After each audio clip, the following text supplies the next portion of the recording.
Ratusan orang dari dua kelompok pemuda kembali terlibat tawuran di Jalan Cipinang Muara, Jatinegara, Jakarta Timur. Keduanya saling serang dengan batu, senjata tajam, dan petasan. Tawuran diduga terjadi akibat saling ejek. Warga pun resah dan khawatir jadi korban salah sasaran tawuran yang terus berulang. Warga berharap kedua pihak bisa berdamai agar tawuran tidak terulang lagi. Tawuran bubar setelah polisi dari Sabara Polres Jakarta Timur tiba ke lokasi kejadian. Saat ini polisi masih melakukan penjagaan guna mengantisipasi tawuran susulan. Dari Jakarta, Rio Manik, iNews melaporkan.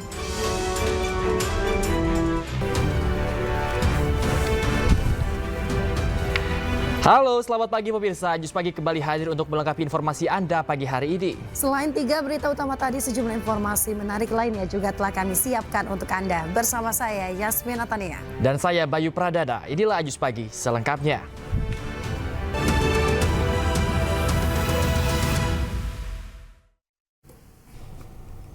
Pemirsa, kita awali informasi pagi hari ini. Kebakaran hebat melanda lahan tempat penyimpanan ban bekas di Cianjur, Jawa Barat. Kebakaran diduga akibat kelalaian pekerja saat membuat pembakaran api yang kemudian merembet ke kandang ayam.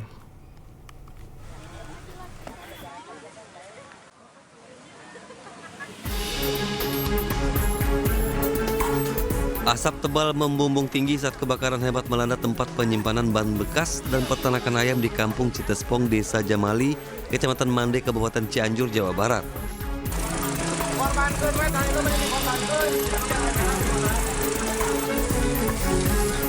Mendapatkan laporan, petugas pemadam kebakaran datang ke lokasi langsung memadamkan api. Banyaknya tumpukan ban bekas dan minimnya sumber air membuat api sulit dipadamkan. Kebakaran diduga akibat kelalaian pekerja saat membuat pembakaran api yang kemudian merambat ke kandang ayam. Nah gitu, jadi mereka tuh ada bakar-bakar apa katanya kayak kertas. Pas begitu ada angin mungkin si kertas itu kena ban dan mungkin mereka panik, bukannya dilempar ke yang tidak ada ban keluar, tapi mereka lempar ke yang ada tumpukan ban. Tidak ada korban jiwa, namun akibat kebakaran ini pihak perusahaan merugi ratusan juta rupiah. Dari Cianjur, Jawa Barat, Muhammad Andi Ihsan, iNews melaporkan. Pemirsa, eksekusi lahan tanah kosong seluas 7.000 meter lebih di Kota Bekasi, Jawa Barat diwarnai kericuhan. Kericuhan terjadi saat keluarga tergugat menghadang petugas Pengadilan Negeri Kota Bekasi yang hendak membacakan amar putusan.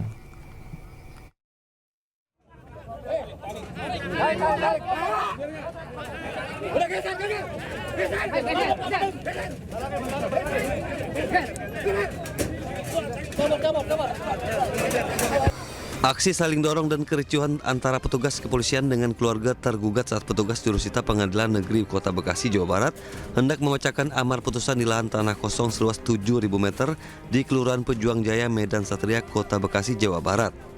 Eksekusi yang awalnya berlangsung damai tiba-tiba tegang di saat massa dari pihak tergugat tetap bertahan dan saling dorong di lahan yang hendak dieksekusi.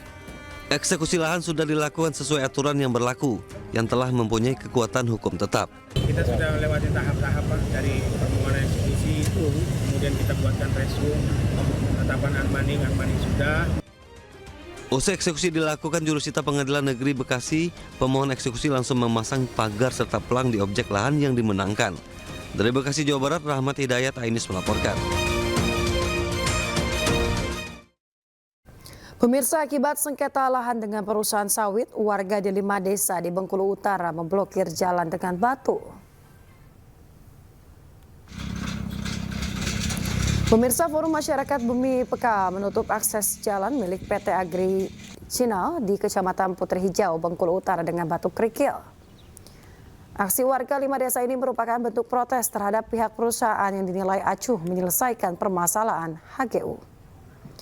Mediasi antara masyarakat dan perusahaan berulang kali dilakukan, namun gagal mencapai kata sepakat. Warga meminta PT Agri Sinal ini menunjukkan secara jelas batas HGU dan juga sepadan sungai. Sementara itu pemirsa, di Rut PT Agri Sinal, Immanuel Manurung mengatakan aksi blokade jalan yang berlangsung sejak 6 November 2024 sangat merugikan perusahaan. Pihak perusahaan sudah berulang kali mediasi dengan warga, berjanji ini dalam waktu yang dekat ini. Kemarin ada pihak perusahaan berjanji dalam 2 minggu pihak perusahaan berani siap membuktikan bahwa HGU dia yang terbaru. Terbukti sekarang udah lebih dari 2 minggu, bisa sampai 3 minggu, satu pun dokumen perusahaan yang terbaru itu tidak ada dibuktikan, tidak nampak. Perusahaan sebenarnya sudah berusaha memberikan apa yang diminta dari Forum Masyarakat Bakal Bersatu, namun mungkin ada satu poin yang belum bisa dipenuhi oleh perusahaan. Akhirnya beberapa kali mediasi, baik itu di kantor kecamatan maupun di Pemda Kabupaten Bandung Utara, selalu buntu belum menghasilkan, Mas. Mungkin tindak lanjutnya nanti kami serahkan kepada Pelaku penganiayaan pegawai toko roti di kawasan Cakung, Jakarta Timur ditangkap petugas gabungan di Sukabumi, Jawa Barat saat tengah menginap di sebuah hotel bersama keluarganya.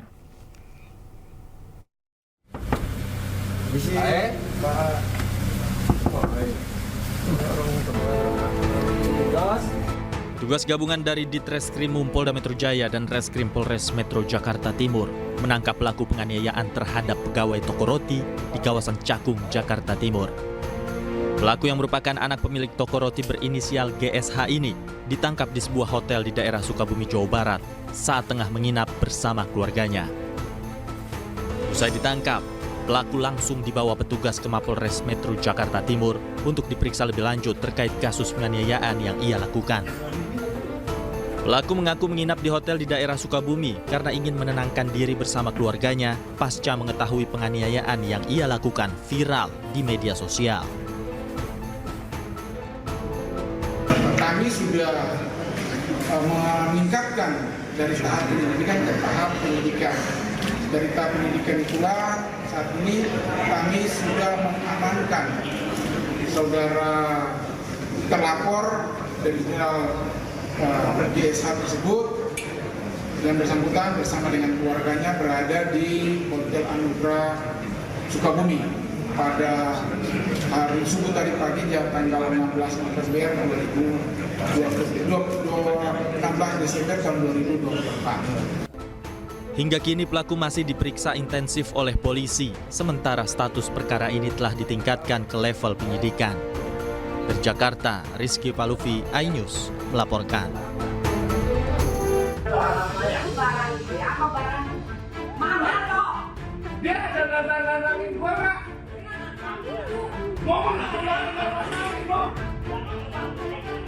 Penganiayaan berawal ketika korban yang sedang bekerja menolak permintaan pelaku untuk membawa makanan ke kamar pribadi pelaku.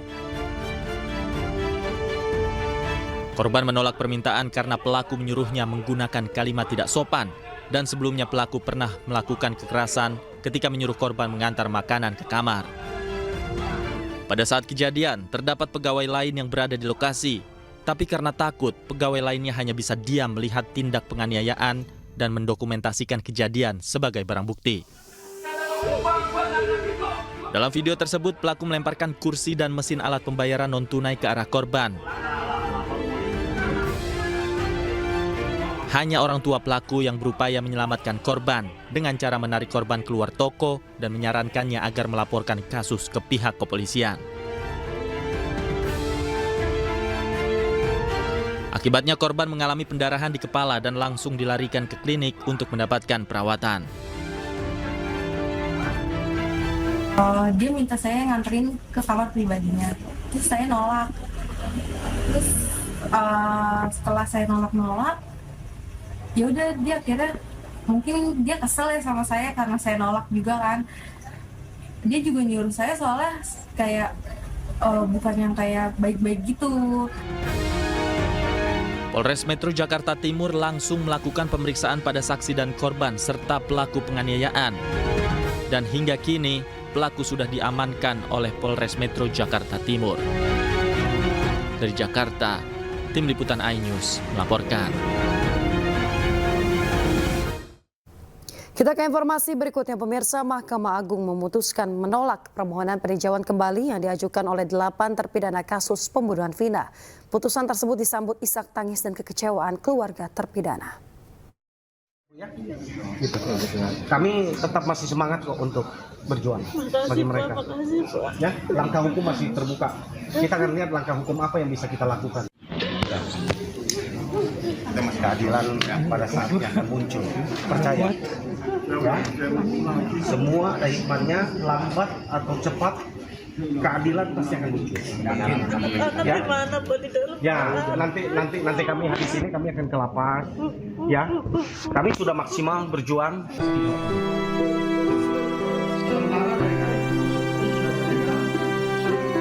Suasana haru terjadi saat seluruh keluarga 7 terpidana kasus kematian Vida dan Eki di Cirebon mendengarkan putusan Mahkamah Agung. Keluarga terpidana tak bisa menyembunyikan kesedihan setelah Mahkamah Agung menolak upaya peninjauan kembali yang sudah dilakukan dalam sidang beberapa bulan lalu. Salah satu keluarga terpidana bahkan sempat histeris dan seakan tidak percaya terhadap putusan ini. Keluarga mengaku sangat kecewa karena seluruh bukti sudah dihadirkan dalam sidang PK, namun permohonan itu tetap ditolak Mahkamah Agung. Keluarga hanya bisa tabah dan menyerahkan upaya selanjutnya pada tim kuasa hukum. Kami akan ke lapas, ya. Kami sudah maksimal. Kecewa, iya. Tapi kita serahkan kepada pengadilan saja. Mereka tidak menyerah. Keluarga sangat meyakini ya Bu ya, mereka tidak bersalah. Sangat yakin, karena memang mereka tidak bersalah. Pasca putusan, tim kuasa hukum para terpidana juga akan langsung ke lapas untuk menjenguk para terpidana. Oh, sekarang kami mau ke lapas. Menguatkan mereka ya. Keluarga sudah, mereka kan kami perlu temuin mereka, kami perlu jelaskan supaya bahwa ini bukan sesuatu, bahwa ini bukan kiamat buat mereka. Ya, bagi masyarakat Indonesia, ini menurut kami ini tragedi hukum ya, ini pembelajaran yang cukup mahal. Kami sudah berjuang, kami sudah menghadirkan fakta untuk kita pelajari bersama, tetapi majelis berpendapat lain. Kita hormati apa yang sudah menjadi keputusan majelis Hakim Agung. Pihak keluarga dan tim kuasa hukum berharap masih ada harapan untuk membebaskan para terpidana dari vonis penjara seumur hidup yang tengah dijalani. Dari Cirebon, Jawa Barat, Toy Iskandar, iNews melaporkan.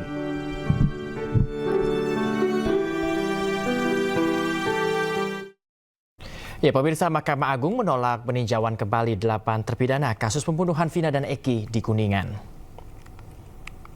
Telah dilaksanakan musyawarah dan pembacaan putusan pada hari Senin tanggal 16 Desember 2024 dengan putusan yang pada pokoknya menolak permohonan peninjauan kembali para terpidana. 5. Pertimbangan majelis hakim dalam menolak permohonan PK tersebut antara lain tidak terdapat kekilapan yudik fakti dan yudik yuris dalam mengadili para terpidana, dan bukti baru atau novum yang diajukan oleh terpidana bukan merupakan bukti baru sebagaimana ditentukan dalam pasal 263 ayat 2 huruf A KUHP. Dengan ditolaknya permohonan PK para terpidana tersebut, maka putusan yang dimohonkan PK tetap berlaku. Kepanitraan Pidana Umum Mahkamah Agung setelah perkara diminutasi akan segera menyelesaikan proses administrasi perkara para terpidana dan setelahnya akan mengirimkan kembali kepada pengadilan pengaju, dalam hal ini Pengadilan Negeri Cirebon, dan kepada masyarakat dapat mendapatkan salinan putusan dengan cara mendownload di Direktori Putusan Mahkamah Agung. Jadi demikian ya perkara Vina Cirebon tadi sudah diputus oleh majelis hakim dan hakim tunggal untuk perkara anak yang pada pokoknya permohonan PK ditolak ya. Itu hasil daripada musyawarah majelis yang menangani perkara Vina. Terima kasih. Pemirsa, para terpidana kasus Vina mengaku akan terus berjuang mencari keadilan dengan menempuh upaya hukum lain. Sementara kuasa hukum Ibtu Rudiana menyebut menghargai putusan Mahkamah Agung. Ketika kami datang, tentu ya kecewa, frustasi, menangis, ya itu biasa. Manusiawi ya, kami pun terharu, makanya itu yang kami sampaikan. Tadi kami datang kunjungi sesudah putusan itu, kami berkunjung, kami bertanyalah dengan mereka, gitu kan. Kira-kira ya apakah masih mau melanjutkan perjuangan ini, mereka dengan semangat sampai kapanpun mereka akan berjuang, dan masih apakah masih mau percayakan kepada tim kami atau bagaimana, ya dengan tegas mereka katakan kami tetap ya ingin memakai mempercayakan ini kepada tim hukum. Langkah hukum selanjutnya kan banyak pilihan ya. Dalam waktu dekat kami akan putuskan setelah kami mendapatkan salinan putusan. Kami akan pelajari kira-kira apa pertimbangan-pertimbangan dalam putusan itu, sehingga nanti akan menjadi pertimbangan kami melakukan langkah hukum selanjutnya. Gitu, demikian Mbak. Kemarin ini para terpidana ini kan telah menyatakan akan mempercayakan sepenuhnya kepada hakim pada Mahkamah Agung Republik Indonesia yang akan mengadili. Mereka menyatakan hakim ini adalah hakim-hakim yang paling benar dan lain-lainnya. Nah, setelah mendengarkan keputusan ini, justru mereka bilang keputusan itu menciderai rasa keadilan ataupun tragedi hukum. Jadi saya juga heran melihat pola pikir mereka ini gitu loh. Kenapa setiap yang tidak sesuai dengan kemauan mereka itu mereka selalu menyalahkan penegak hukum.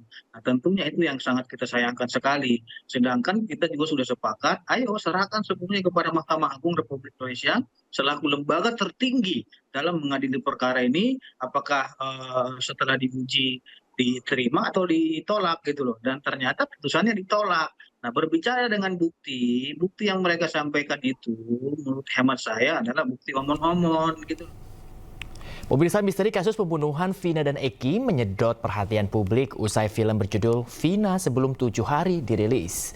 Berikut kilas balik kronologi dugaan pembunuhan, penangkapan para pelaku, penangkapan Pagi Setiawan maksud kami, sidang peninjauan kembali hingga putusan Mahkamah Agung.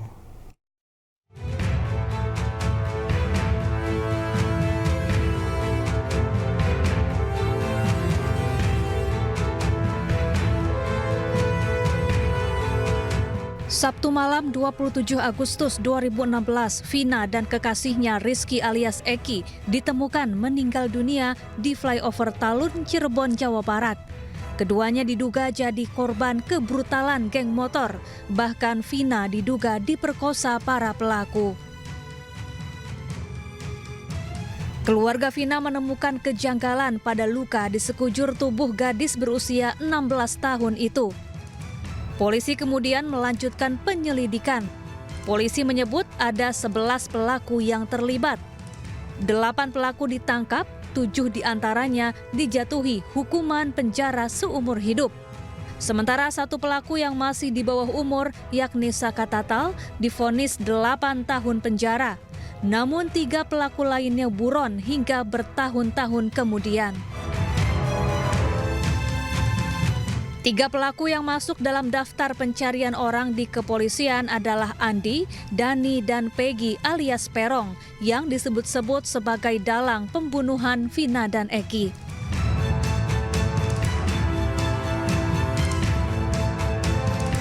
(8 Mei 2024) film berjudul Vina Sebelum 7 Hari karya sutradara Anggi Umbara dirilis. Siapa sangka film horor ini menjadi viral. Publik kembali bertanya-tanya atas teka-teki kasus yang dianggap belum selesai.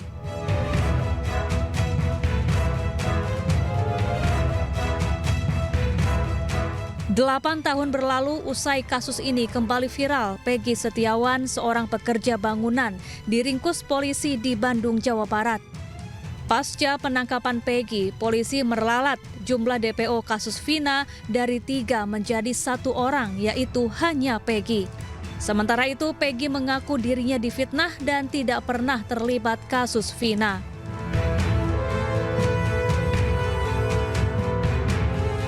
Peggy mengajukan gugatan pra-peradilan ke Pengadilan Negeri Bandung.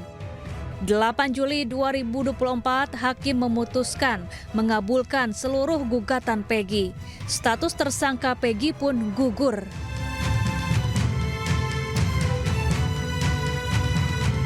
Berbekal novum atau bukti baru, September 2024, para terpidana kasus Vina mulai mengikuti sidang peninjauan kembali.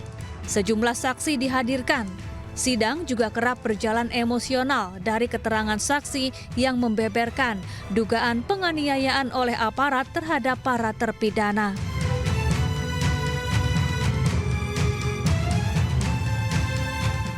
Desember 2024, Mahkamah Agung menyatakan menolak PK yang diajukan 8 terpidana dengan alasan bukti yang disampaikan bukanlah novum atau bukti baru.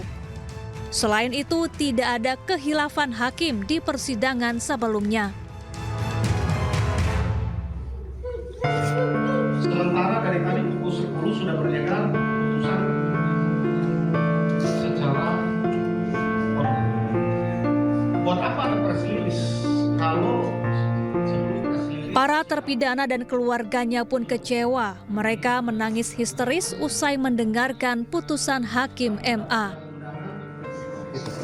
Kami tetap masih semangat kok untuk berjuang bagi mereka. Ya, langkah hukum masih terbuka. Namun para terpidana mengaku akan terus berjuang mencari keadilan. Tim Liputan iNews melaporkan. Banjir rob masih merendam permukiman padat penduduk di Muara Angke, Jakarta Utara. Ya, informasi selengkapnya akan hadir usai jeda berikut ini, tetaplah di iNews Pagi. Pada masuk loh, mobil pada masuk.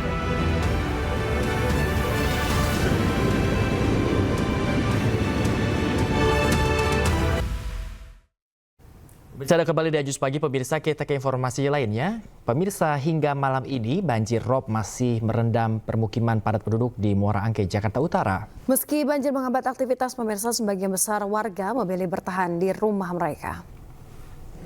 Pemirsa, pada Senin malam banjir yang terjadi di kawasan Muara Angke Penjaringan, Jakarta Utara terpantau masih menggenangi kawasan padat penduduk yang ada di sini. Menurut penuturan para warga, banjir ini sudah terjadi sejak 4 hari lalu. Pada Senin malam ini terpantau banjir cenderung cukup surut dibandingkan dengan pada Senin pagi, di mana dilaporkan banjir ini mencapai ketinggian 120 cm. Berdasarkan pantauan di lokasi juga pemerintah Kota Jakarta beserta BPBD dan dibantu dengan PMI menyiapkan beberapa perahu karet yang digunakan untuk mengevakuasi warga dan membantu warga dalam menjalankan aktivitas. Terdapat beberapa RW yang tergenang dan terdampak dari banjir yang terjadi di Muara Angke Penjaringan, Jakarta Utara ini. Dari informasi yang kami himpun juga masih belum terdapat satu titik ataupun lokasi yang digunakan sebagai lokasi pengungsian sementara, karena beberapa warga ini masih terus mempertahankan diri untuk tetap berada di rumah dan menjaga barang-barang berharga yang masih terdapat di rumahnya masing-masing. Dari Jakarta, Hamzah Hasibuan, Seto Pratomo, Ahmad Putra, iNews melaporkan. Pemirsa, ratusan warga di Kota Makassar, Sulawesi Selatan memilih mengungsi ke lokasi yang lebih aman setelah hunian mereka terendam banjir. Warga berharap pemerintah dapat memberikan bantuan berupa selimut dan juga makanan.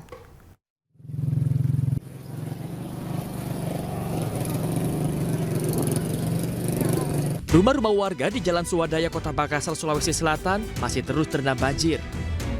Ketinggian air mencapai setengah meter, membuat 18 kepala keluarga harus mengungsi ke sejumlah rumah ibadah atau rumah kerabat mereka. Selain itu, banjir juga menggenangi puluhan rumah di Kecamatan Biringkanaya. Selain permukiman warga, jalan alternatif yang menghubungkan Kota Makassar dengan Kabupaten Maros juga terputus akibat banjir yang merendam. Ya, sebagian mengungsi ke penginapan, ada pun mereka keluarganya tuh mengungsi di keluarganya. Ada juga yang di masjid? Ada juga yang di masjid, mereka mengungsi di masjid tuh. Umumnya ketinggiannya berapa balik? Kalau di dalam itu sampai perut. Oh, sampai perut? Ya, sampai perut orang dewasa. Ini diperkirakan akan naik terus airnya atau? Kayaknya masih belum turun-turun ini air deh.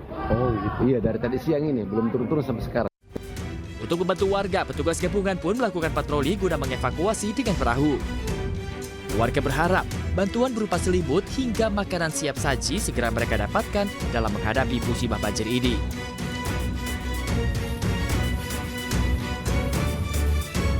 Dari tadi pukul 11.32. Ini airnya naik terus atau bagaimana? Naik. Sudah ada bantuan apa? Belum ada.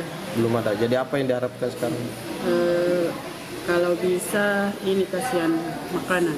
Makanan cepat saji itu? Iya, cepat saji. Ini rumahnya mereka terendam? Iya, terendam. Ketinggian airnya sendiri? Di dalam. Iya. Ada sampai di sini. Pinggang ya? Pinggang. Intensitas hujan yang cukup tinggi membuat warga was-was akan banjir yang tak kunjung surut. Dari Makassar, Sulawesi Selatan, M. Nurbone, iNews melaporkan. Sejumlah wilayah di Jawa Timur terendam banjir di Ponorogo, di mana banjir menewaskan 2 orang. Sementara di Kabupaten Tuban, banjir terus meluas hingga merendam 7 kecamatan.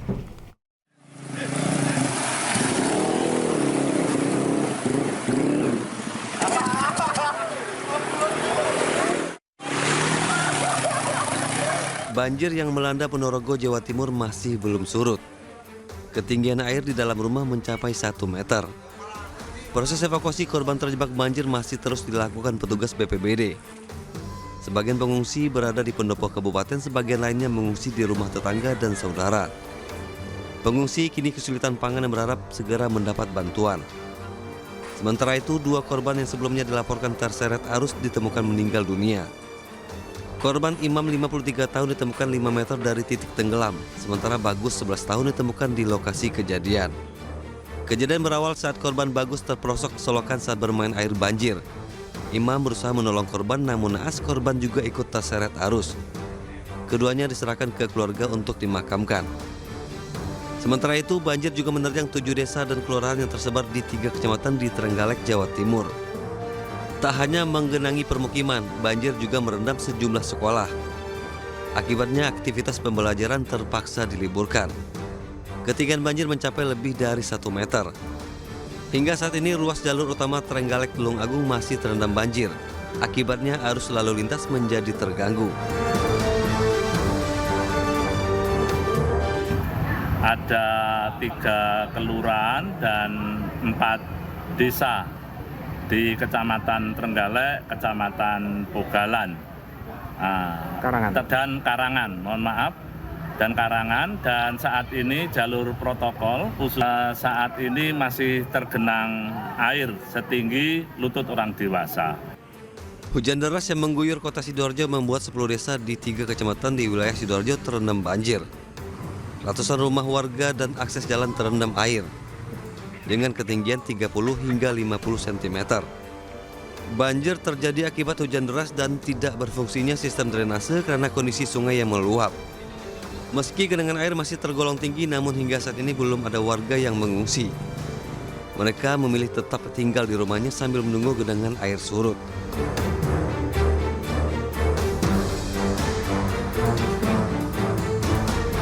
Supaya jalan irigasi itu diperbaiki. Kalau ya irigasi dalam kan nggak sampai meluap ke pemukiman warga. Intensitas hujan yang cukup lebat dan Sungai Bengawan Solo mengalami kenaikan hingga banjir semakin meluas dan merendam 7 kecamatan di Tuban, Jawa Timur. Banjir juga menyebabkan sejumlah akses masuk desa tutup total. Untuk membantu warga terdampak banjir, BPBD Tuban menerjunkan 30 personil untuk membantu masyarakat yang terdampak banjir. Rata-rata ketinggian banjir berada di kisaran 30 cm hingga 1 meter. Petugas masih mendata jumlah rumah dan fasilitas umum yang terendam banjir. Tim Liputan iNews melaporkan. Pemirsa, 2 nelayan asal Kabupaten Baru, Sulawesi Selatan terombang-ambing selama 3 jam di tengah laut setelah kapal nelayan yang mereka tumpangi dihantam ombak besar. Keduanya berhasil diselamatkan oleh warga dan petugas BPBD.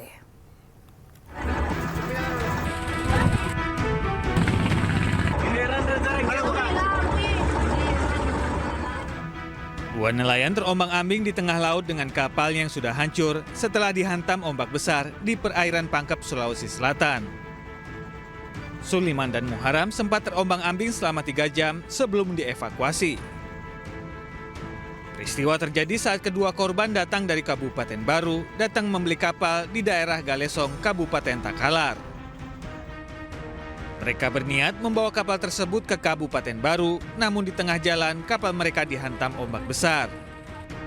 Korban dievakuasi oleh warga dan tim reaksi cepat BPBD Pangkep dengan ditarik menggunakan tali. Ombak besar baru hantam tuh banyak air masuk dalam. Tidak bisa kita kuasai. Evakuasinya ini berjalan sekitar kurang lebih 1 jam karena kebetulan tim itu keluar menyusir di muara itu tidak mendapati perahu tersebut. Kemudian kita ulangi kembali dan akhirnya kita dapat. Kondisi cuaca ekstrim ini mengingatkan kembali masyarakat untuk tetap waspada dan berhati-hati. Dari Kabupaten Pangkep, Sulawesi Selatan, Udin Syahrudin, iNews melaporkan. Pemirsa, warga Padukuhan Karangbajang, Sleman, Yogyakarta digegerkan dengan penemuan jasad seorang pria di atas sebuah pohon mangga. Diduga pria tersebut tewas akibat tersengat listrik saat membersihkan ranting.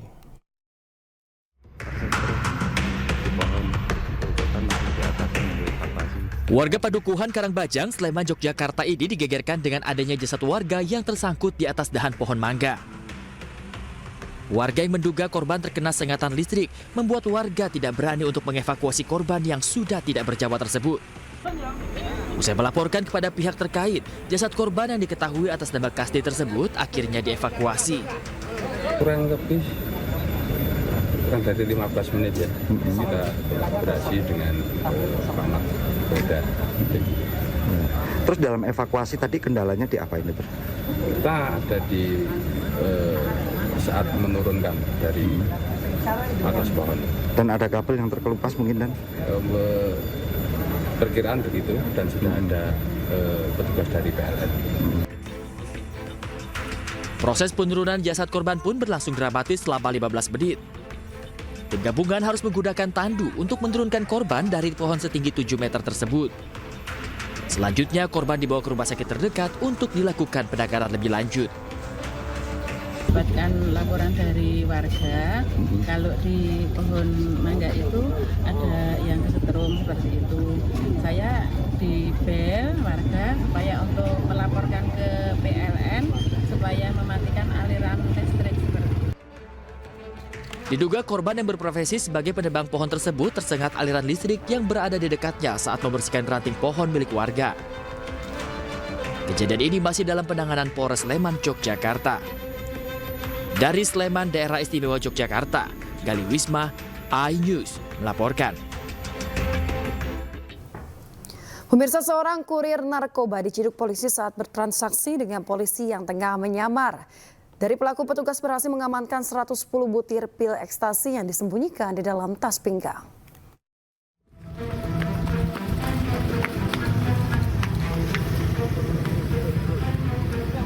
Woi, turun, woi. Tak menyadari telah bertransaksi narkoba dengan seorang anggota polisi yang menyamar sebagai pembeli, seorang kurir narkoba berinisial A diciduk petugas polisi dari tim Raja Wali Satres Narkoba Polresta Padang. Pelaku diciduk beserta barang bukti 110 butir narkotika jenis ekstasi yang disimpan tersangka di dalam tas pinggang yang berada di dalam mobil. Kepada polisi, tersangka mengaku mendapatkan ekstasi dari daerah Penkaburu dan hendak diedarkan di sejumlah tempat hiburan malam di Kota Padang. Kita Satres Narkoba Polresta Padang mengungkap beredar narkotika jenis inek atau ekstasi. Dari hasil penyelidikan anggota tim operasional di lapangan, diamankan satu orang pelaku dengan barang bukti pil ekstasi lebih kurang 110 butir. Setelah kami lakukan interogasi bahwa barang ini berasal dari provinsi tetangga, dari Riau. Sekarang kami masih mendalami. Atas perbuatannya, tersangka dijerat Undang-Undang Narkotika dengan ancaman hukuman maksimal 15 tahun penjara. Dari Padang, Sumatera Barat, Budi Sunandar, iNews melaporkan. Pemirsa, terpidana mati kasus penyelundupan narkoba asal Filipina, Mary Jane, dipindahkan dari Lapas 2B Yogyakarta ke Lapas Jakarta. Pemindahan ini dalam rangka proses pelengkap dokumen memindahkan Mary Jane kembali ke Filipina. Oke ya. Oke, terima kasih teman-teman ya.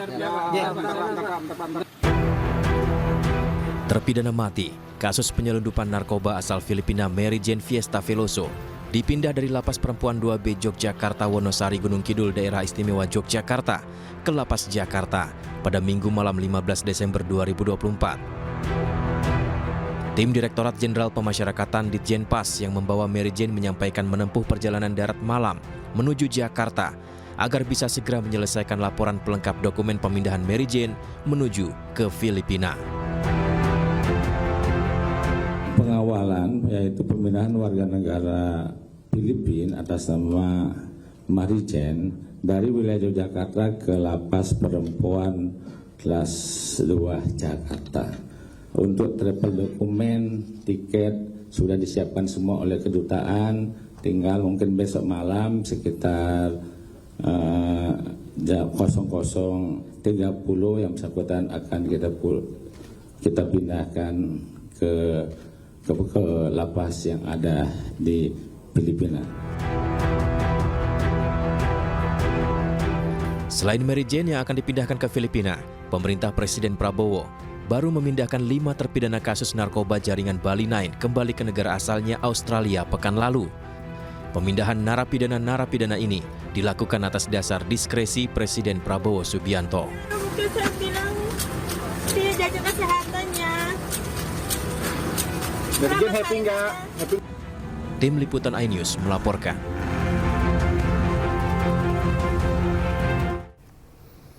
Pemirsa, Partai Demokrasi Indonesia Perjuangan PDIP mengumumkan secara resmi pemecatan Joko Widodo, Gibran Rakabuming Raka, serta Bobi Nasution dari keanggotaan partai. Pemecatan ketiganya ditandatangani langsung oleh Ketua Umum PDI Perjuangan Megawati Soekarnoputri. Bersama ini, tanggal 16 Desember 2024, saya mendapat perintah langsung dari Ketua Umum Partai Demokrasi Indonesia Perjuangan untuk mengumumkan secara resmi sesuai dengan anggaran dasar dan anggaran rumah tangga partai di depan seluruh jajaran Ketua DPD Partai se-Indonesia. DPP Partai akan mengumumkan surat keputusan pemecatan terhadap Saudara Joko Widodo, Saudara Gibran Rakabuming Raka, dan Saudara Bobi Nasution, serta 27 anggota lain yang kena pemecatan. Adapun surat SK saya baca sebagai berikut. 1. Surat keputusan nomor 1649 /KPTS /DPP /12/Romawi/2024 tentang pemecatan Joko Widodo dari keanggotaan Partai Demokrasi Indonesia Perjuangan. Dewan Pimpinan Pusat Partai Demokrasi Indonesia Perjuangan menimbang dan seterusnya, mengingat dan seterusnya, memperhatikan, memutuskan, 1. Menetapkan, 1. Memberi sanksi organisasi berupa pemecatan kepada Joko Widodo dari keanggotaan Partai Demokrasi Indonesia Perjuangan. 2. Melarang saudara tersebut di atas pada diktum 1 di atas untuk tidak melakukan kegiatan dan menduduki jabatan apapun yang mengatasnamakan Partai Demokrasi Indonesia Perjuangan. 3. Terhitung setelah dikeluarkannya surat pemecatan ini, maka DPP PDI Perjuangan tidak ada hubungan dan tidak bertanggung jawab atas segala sesuatu yang dilakukan oleh Saudara Joko Widodo. 4. DPP PDI Perjuangan akan mempertanggungjawabkan surat keputusan ini pada Kongres yang akan datang. 5. Surat keputusan ini berlaku sejak tanggal ditetapkan, dan apabila di kemudian hari terdapat kekeliruan akan ditinjau kembali dan dilakukan perbaikan sebagaimana mestinya. Surat keputusan nomor 1650 /KPTS /DPP /12/Romawi 2024 tentang pemecatan Gibran Rakabuming Raka dari keanggotaan Partai Demokrasi Indonesia Perjuangan. Memutuskan menetapkan 1. Memberi sanksi organisasi berupa pemecatan kepada Gibran Rakabuming Raka dari keanggotaan Partai Demokrasi Indonesia Perjuangan. Surat keputusan nomor 1651 KPTS /DPP/12 Angka Romawi 2024 tentang pemecatan Muhammad Bobi Afif Nasution dari keanggotaan Partai Demokrasi Indonesia Perjuangan. Memutuskan menetapkan 1. Memberikan sanksi organisasi berupa pemecatan kepada Muhammad Bobi Afif Nasution dari keanggotaan Partai Demokrasi Indonesia Perjuangan. Ketua Umum Partai Golkar Bahlil Lahadalia menanggapi pemecatan Presiden Joko Widodo sebagai kader PDIP. Bahlil mengatakan tak mau mengomentari urusan internal partai lain, namun menyebut Jokowi pasti memiliki daya tarik bagi setiap partai-partai politik. Saya gini, kalau urusan internal partai yang lain kan saya nggak boleh mengomentari. Tapi yang saya tahu adalah Pak Jokowi adalah tokoh ya, negarawan. Jadi saya pikir kita lihat perkembangannya dari apa yang menjadi respon. Ya. Tapi kans masuknya Pak Jokowi ke Partai Golkar, berarti semakin besar dong. Kita lihat perkembangannya ya. Berarti Golkar itu terbuka ya Pak untuk masuknya. Memberikan karpet kuning ya Pak. Golkar itu sangat inklusif. Golkar itu terbuka bagi semua anak bangsa yang ingin memberikan dirinya lewat politik, lewat partai. Jadi Golkar sangat inklusif. Ya. Berarti untuk Pak Jokowi, Mas Gibran sama Mas Bobi ada kemungkinan untuk bisa masuk Golkar? Ya semua kita serahkan kepada bapak-bapak dan warga negara yang ada. Tapi berarti nanti Presiden Jokowi dalam waktu dekat akan bertemu dengan Pak Jokowi nggak Pak setelah Pak Jokowi dipecat dari PDIP ini resmi? Andai kan pun saya ketemukan tidak hanya karena persoalan pemecatan oleh partai yang lain, ya. Saya ketemu aja biasa. Tapi Bapak udah ngajak belum Pak? Udah ngajak Pak Jokowi untuk bergabung? Ada deh. Ada ya Pak?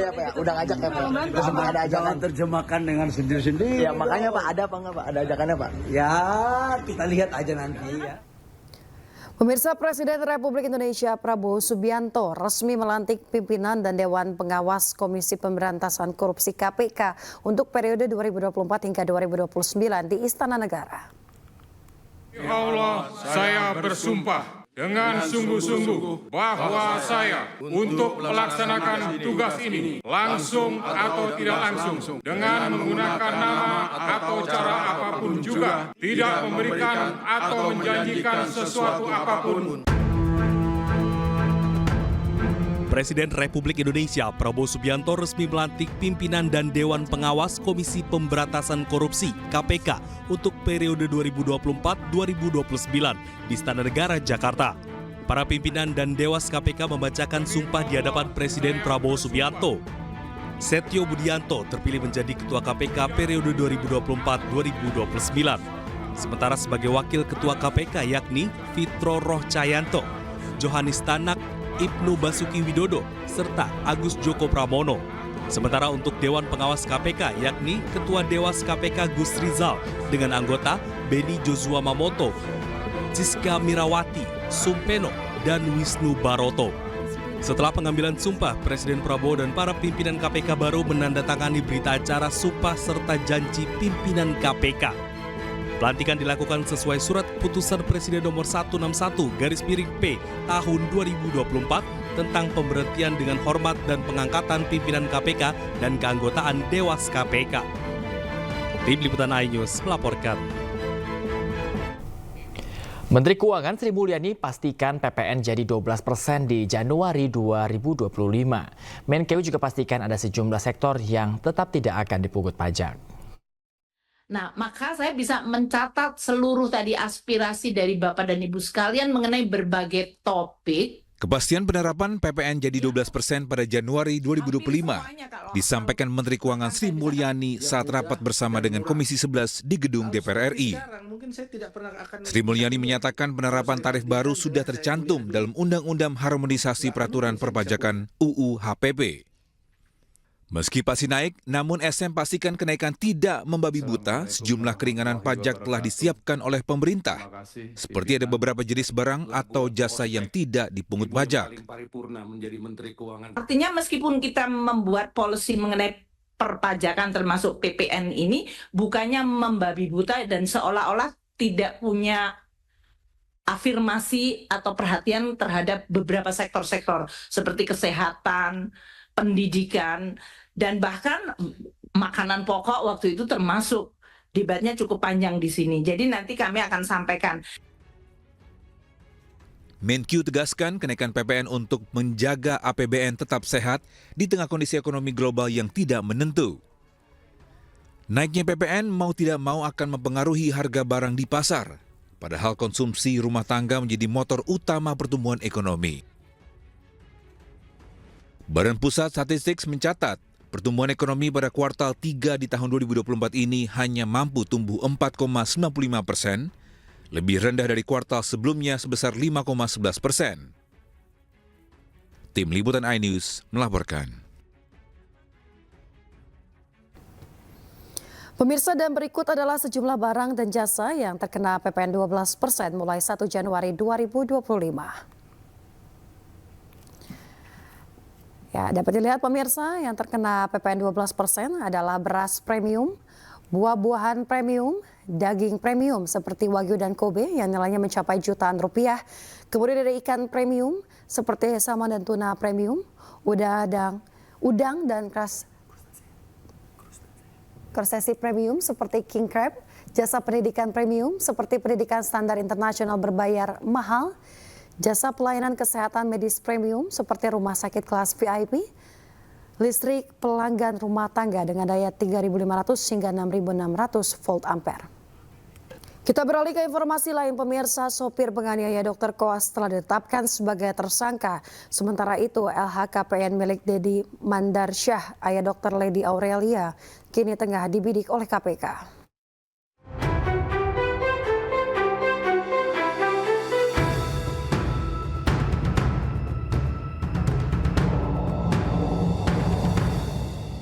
Kasus penganiayaan Dr. Koas di Palembang, Sumatera Selatan berbuntut panjang.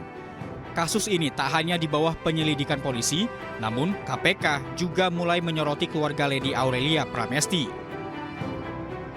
LHKPN ayah Lady yang saat ini menjadi Kepala BPJN Kalimantan Barat, Dedi Mandarsyah, menjadi sorotan. Dalam LHKPN tahun 2023, tercatat Dedi miliki tanah dan bangunan senilai 750 juta. Mobil senilai 450 juta, dan harta bergerak lain senilai 830 juta. Dedi juga miliki surat berharga senilai 670 juta dan uang kas sebesar 6,7 miliar rupiah. Total harta Dedi Mandarsyah mencapai 9,4 miliar rupiah. Saat ini KPK menganalisa kewajaran penambahan harta milik Dedi. Tidak tertutup kemungkinan Dedi akan diperiksa jika KPK memerlukan klarifikasi atas harta kekayaan miliknya. Sementara harta kekayaan Dedi terus mengalami peningkatan sejak 2019 hingga 2023 lalu. Pada tahun 2019, harta kekayaan Dedi sebesar 6,4 miliar rupiah. Dalam waktu 5 tahun, harta kekayaan Dedi meningkat sebanyak kurang lebih 3 miliar rupiah. Saat ini polisi menetapkan supir keluarga Lady, yaitu Fadila alias Datuk, sebagai tersangka penganiayaan Lutfi, seorang dokter koas Rumah Sakit Siti Fatimah Palembang. Pelaku pun mengaku bersalah dan meminta maaf atas perbuatannya. Saya meminta maaf kepada korban Lutfi dan keluarganya karena saya telah melakukan penganiayaan kepadanya. Dan juga kepada keluarga Ibu Lina, Bapak Dedi dan Lady, saya meminta maaf yang satu-satunya karena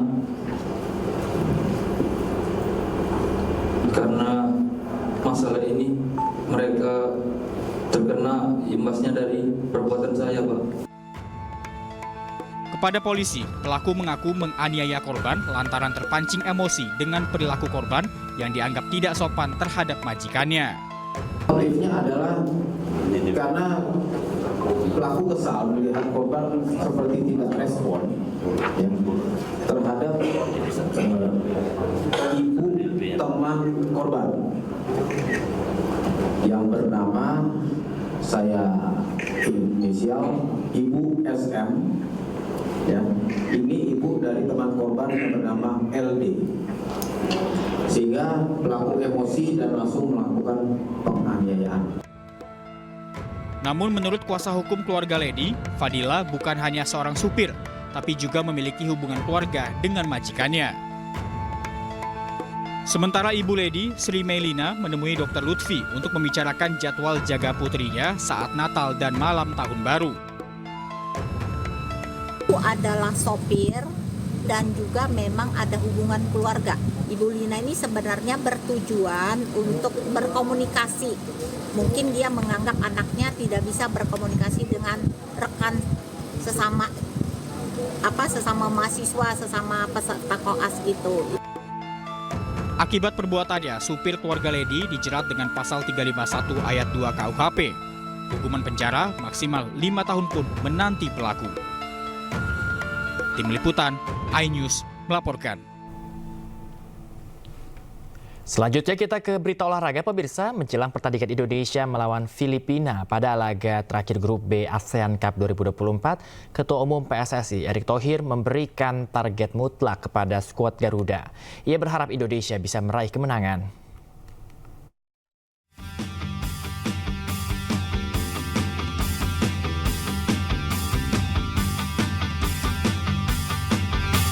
Indonesia akan menjamu Filipina pada laga terakhir grup B ASEAN Cup 2024 di Stadion Manahan Solo, Jawa Tengah pada 21 Desember 2024. Performa timnas Indonesia di fase grup masih kurang meyakinkan. Dari 3 partai, Pratama Arhan dan kawan-kawan memetik 1 kemenangan, 1 imbang dan sekali kalah.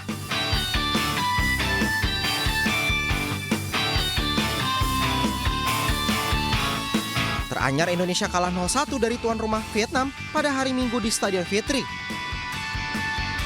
Hasil itu membuat Indonesia di posisi kedua klasemen sementara grup B dengan 4 poin dari 3 partai.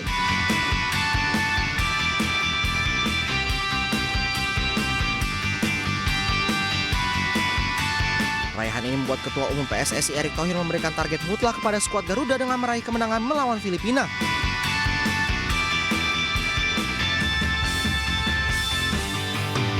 Melawan Myanmar, Laos wajib menang. Melawan Vietnam seperti hitungan kalah terhormat, kalau bisa seri luar biasa. Tadi malam pemain-pemain menunjukkan permainan yang baik. Ya belum maksimal, baik, ada kesempatan tapi baik. Nah, jadi saya akan minta lagi seluruh tim ya untuk kembali sama-sama bersatu. Pelatih juga fokus ke targetnya. Melawan Filipina ini harus menang. Demi tiket menuju semifinal, mau tidak mau Indonesia wajib mendulang 3 poin atas Filipina. Apabila tidak terjadi, maka langkah skuad Garuda terancam terhenti. Pemirsa, 8 tim mengikuti 3 Second Futsal Super Cup 2024 yang digelar Liga Futsal Indonesia di Gelora Bung Karno, Sukoharjo, Jawa Tengah. Para peserta akan berkompetisi untuk menjadi yang terbaik pada ajang pramusim Liga Futsal Indonesia ini.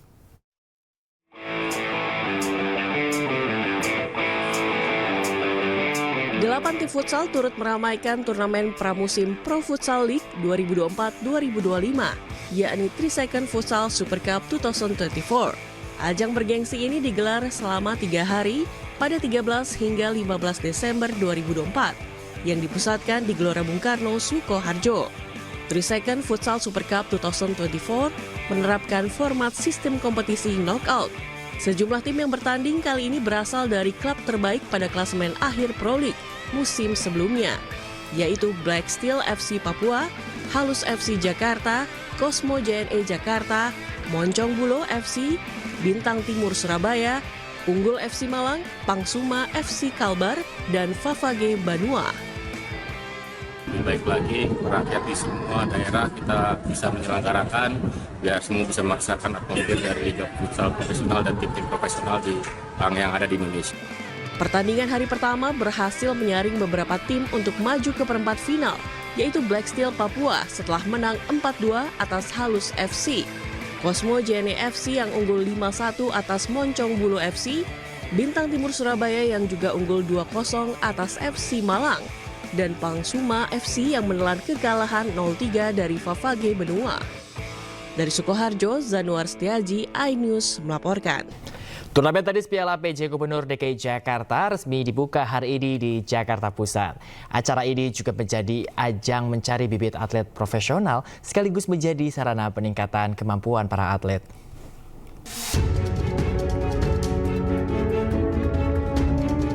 Penjabat Gubernur DKI Jakarta Teguh Setiabudi resmi membuka turnamen tenis Piala PJ Gubernur DKI Jakarta yang digelar di lapangan tenis Hotel Borobudur, Jakarta Pusat. Acara yang didukung oleh Persatuan Lawn Tenis Indonesia atau PELTI ini juga menjadi ajang mencari bibit atlet profesional. Kita dari pemerintah provinsi akan mendukung terkait pembinaan olahraga apapun juga, termasuk olahraga tenis ini yang memang digemari dan populer, dan kita juga sudah sampai kepada tataran tingkat internasional. Jadi ini mencari bibit-bibit dari yang mulai junior sampai senior yang memang punya peringkat, ya, peringkat PNP dari TDP PLT nanti ada yang peringkat 1 sampai 10, bahkan ada yang dari 30 besar. Turnamen yang digelar sejak 9 hingga 15 Desember ini menjadi salah satu upaya pemerintah Provinsi DKI Jakarta bersama PELTI dalam membangun olahraga tenis sekaligus membuka peluang lebih luas bagi generasi muda untuk berprestasi. Dari Jakarta, Wenda Nura, Rama Romadona, iNews melaporkan. Pemirsa, jelang libur Natal dan Tahun Baru, gelombang tinggi disertai angin kencang menerjang Pelabuhan Merak, Kota Cilegon, Banten. Akibatnya proses bongkar muat di pelabuhan pun terhambat yang menyebabkan antrean yang panjang.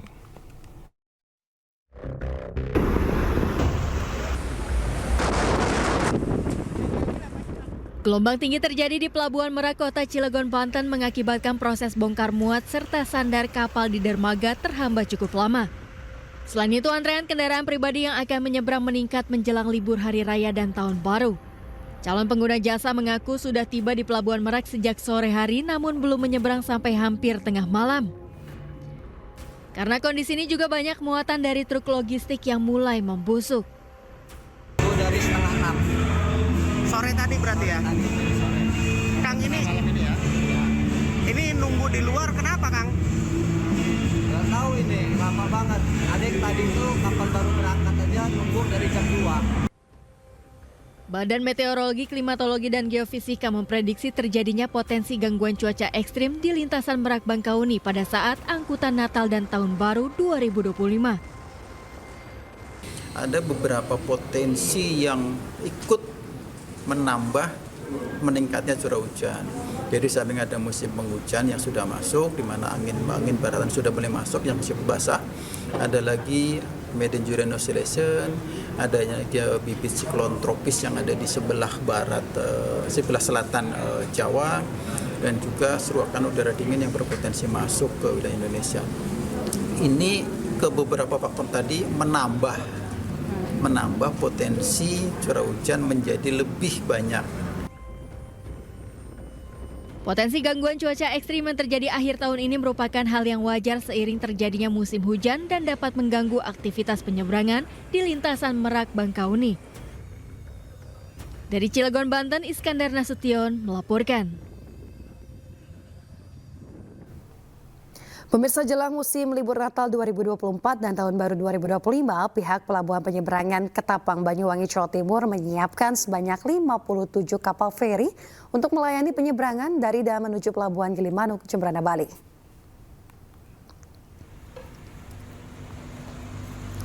Pemirsa, sebanyak 16 dermaga masing-masing di Pelabuhan Ketapang dan Gilimanuk juga disiap dioperasikan. Area parkir kendaraan di pelabuhan dipastikan dapat menampung sebanyak 1.600 kendaraan. Pihak pelabuhan mengimbau masyarakat membeli tiket secara online agar tidak terjadi penumpukan kendaraan di loket pelabuhan.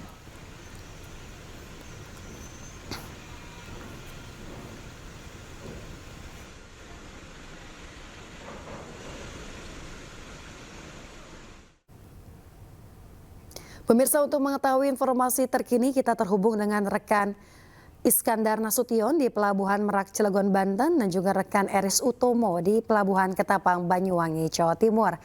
Kita terlebih dahulu ke rekan Iskandar. Selamat pagi Iskandar, bagaimana suasana pelabuhan pagi ini? Apakah sudah terjadi penumpukan penumpang? Ya, baik Yasmin, dapat saya informasikan bahwasanya pada pagi ini dermaga 6 di Pelabuhan Merak Banten ini memang terlihat antrian kendaraan. Hal ini memang seperti biasa, di mana kendaraan tanpa antrian panjang karena memang beberapa hari ini cuaca buruk yang terjadi di Pelabuhan Merak. Demikian Yasmin. Atas tindakan apa yang diambil pihak pelabuhan untuk mengantisipasi keterlambatan pemberangkatan kapal?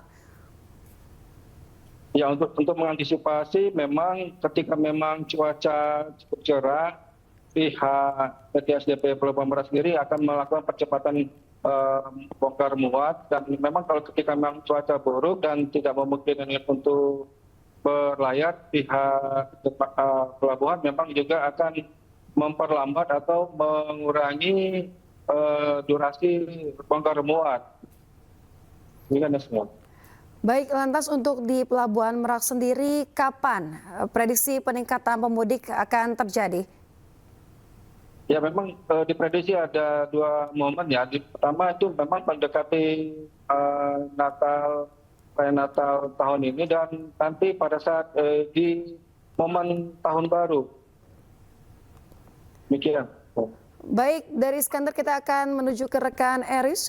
Selamat pagi Eris, bagaimana kondisi pelabuhan saat ini? Apakah sudah terjadi penumpukan kendaraan? Ya, selamat pagi Yasmin dan pemirsa. Saat ini saya berada di pelabuhan penyeberangan SPP Ketapang dan tepatnya di depan pintu gerbang pelabuhan.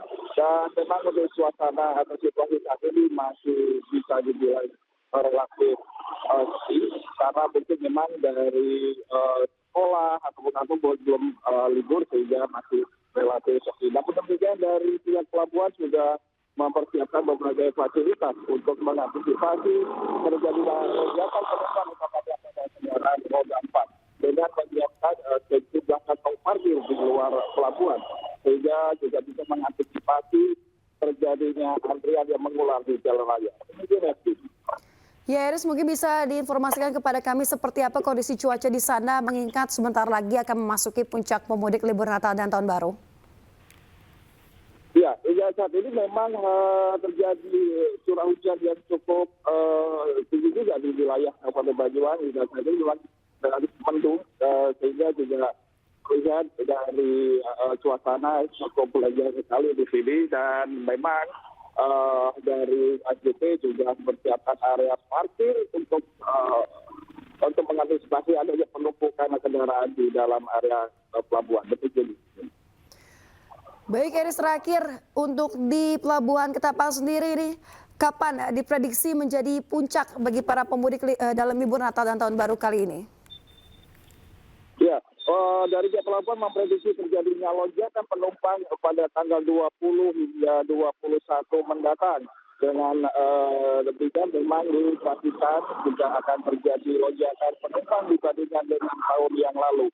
Namun demikian juga akan dipersiapkan di sini ada sejumlah loket untuk bisa mengantisipasi terjadinya untuk melancar dari arus kendaraan, dan memang dari pihak pelabuhan juga menghimbau kepada warga masyarakat yang hendak berlibur kembali untuk bisa dapatnya membeli tiket secara online sehingga bisa mengurangi dari antrian utamanya ada di pintu gerbang di pelabuhan ini sendiri.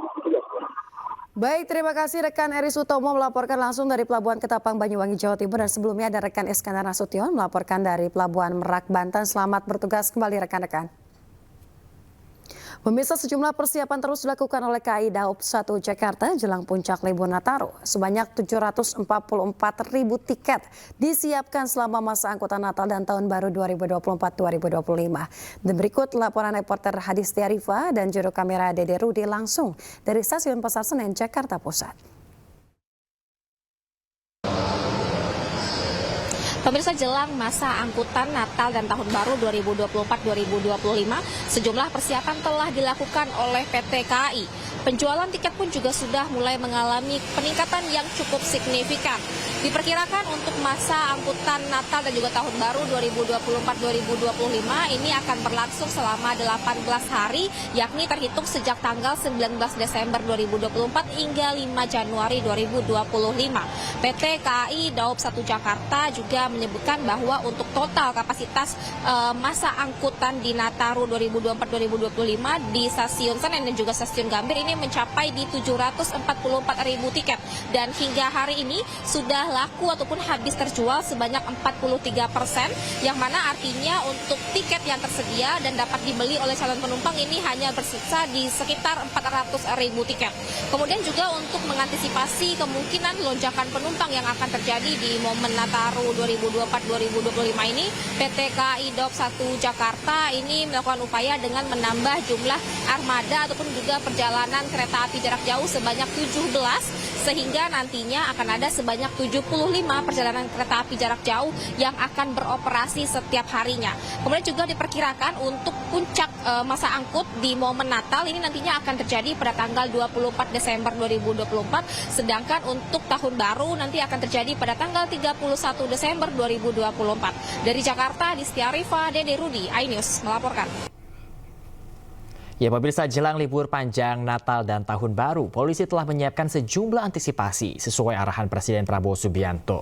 Kapolri menyebut arus mudik akan mencapai puncaknya pada 21 Desember dan 28 Desember 2024. Ini sesuai dengan apa yang menjadi arahan dan kebijakan Bapak Presiden untuk memastikan bahwa kegiatan PAM Nataru di tahun 2024 ini bisa berjalan dengan baik, dengan optimal, dan masyarakat betul-betul bisa terlayani. Sebagaimana kita ketahui bahwa berdasarkan survei, mungkin Pak Kemenhub nanti akan sampaikan juga secara khusus bahwa tahun ini terjadi peningkatan, diperkirakan terjadi peningkatan daripada tahun sebelumnya sebesar 2,83%, artinya kurang lebih 110,6 juta orang, di mana angka ini tentunya di lapangan bisa meningkat realisasinya.